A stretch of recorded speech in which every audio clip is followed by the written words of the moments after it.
জন্মিয়েছেন তো মরার তরে, তবে প্রকৃতিকে আপনি যা দেবেন তার দ্বিগুণ হিসেবে ফেরত পাবেন, এটাই হচ্ছে বাস্তব। Hello guys, welcome my channel. আশা করি আপনারা সবাই ভালো আছেন অ্যান্ড আমিও ভালো আছি।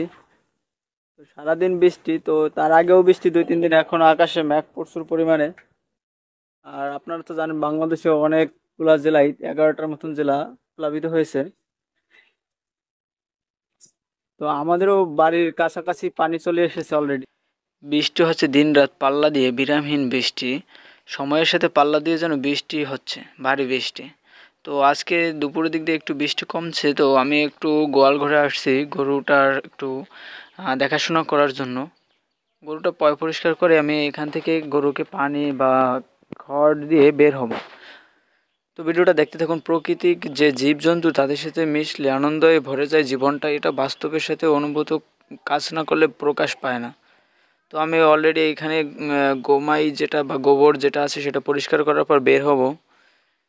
তো বের হওয়ার পর আমি এখানে কিছু নিয়েছি, তুষ বা কুড়া, তার সাথে লবণ আর কলের পানি,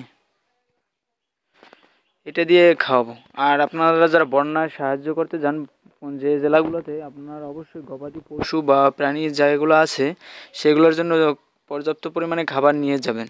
তারাও কিন্তু মানুষের সাথে অনাহারে দিন কাটছে, তাদেরও পর্যাপ্ত খাবার পাচ্ছে না, পানি পাচ্ছে না কোনো তেমন, তারাও কিন্তু মানুষের সাথে একই অবস্থায় আছে। তো তাদের জন্য একটু ব্যবস্থা নিয়ে যাবেন। তো আমাদের এলাকায়ও আশেপাশে দিয়ে পানি চলে আসছে, তো বৃষ্টি হচ্ছে, বৃষ্টি থামার নেই। আর আবহাওয়া অধিদপ্তর থেকে সংকেত দিয়েছে যে মঙ্গলবার নাকি বৃষ্টি কমবে, কিন্তু এর মধ্যে মনে হয় যেন পানি চলে আসবে বাড়ির উঠানে। তো গরুটাকে খাবার দিয়ে আমি এখান পাশ থেকে চলে আসবো। দেখুন আমাদের এই পাশ দিয়ে কিন্তু কাছাকাছি পানি চলে আসছে, তো কী অবস্থা বাড়ির বেশিরভাগই মনে হয় উপর যে নরম মাটিগুলো আছে সবগুলো পানির সাথে চলে গেছে, বৃষ্টির পানির সাথে। তো এখন এখান থেকে খড় বের করে, খড় শুধু এখন তো আর সবুজ ঘাস দিতে পারছি না, খড় দিয়ে মশারি ফেলিয়ে রেখে দেবো যাতে মশায় না কামড়ায়। অলরেডি 3টা-4টা বেজে গেছে, তো আর ওকে আর সূর্যের আলো বা বৃষ্টির পানি যাতে না লাগে সেই জন্য মশারি ফেলে দিয়েছি। পরবর্তী একবারে হাত পা ধুয়ে ঘরে ঢুকে যাব। তো আমি এই ভিডিওটা তৈরি করছি এই জন্যই যে প্রাকৃতিক এই দুর্যোগের সময় প্রাকৃতিক দুর্যোগগুলোর মানুষ যেমন ক্ষতিগ্রস্ত হয়, তেমন প্রাণীগুলোও হয়।